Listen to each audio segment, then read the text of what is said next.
Plus d'un Français sur deux, 56% des Français jugent les événements sportifs de cet été trop chers.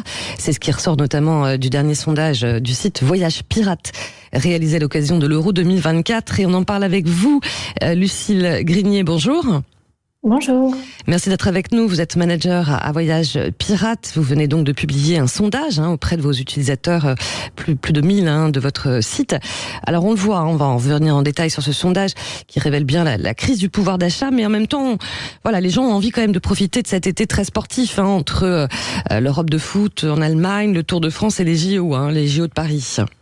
Absolument, oui, l'été est assez chargé en événements sportifs, donc que ce soit, comme vous dites, pour l'Euro, pour les Jeux Olympiques, Roland-Garros, le Tour de France, on a quand même une communauté chez Voyage Pirate qui est intéressée, voire passionnée par de nombreux sports. Donc effectivement trop cher, considéré par la majorité de notre communauté, mais on a quand même une grande partie des personnes qui nous disent avoir déjà leur billet olympique, par exemple. 30% d'entre eux ont déjà fait leur réservation pour les Jeux à Paris. Alors pour ceux qui en ont les moyens, en tout cas, quel est le budget à peu près, voilà, qui compte consacrer, alors soit aux JO, soit à l'Europe de foot. Vous avez des chiffres à ce niveau-là? Oui, absolument. Alors en général, on parle d'un budget qui est consacré aux événements sportifs cet été entre 500 et 1000 euros. Donc c'est des budgets assez conséquents qui concernent les personnes qui vraiment ont envie de participer à un sport dont ils sont passionnés. Et c'est un budget qui englobe le voyage, l'hébergement sur place, les billets et toutes les activités annexes. Alors, malgré tout, vous sondez votre communauté, comme vous dites, Lucille Grigné. Voilà, les gens tentent de s'organiser plutôt eux-mêmes, c'est ça? Oui, parce que si on leur demande si certains ont pris des packages, comment on dit, les packages organisés par les organisations de ces événements-là, on sait que 89% de nos sondés ont préféré s'organiser seuls. C'est une question de budget avant tout, une question de flexibilité, une question de préférence. Surtout au niveau de l'hébergement.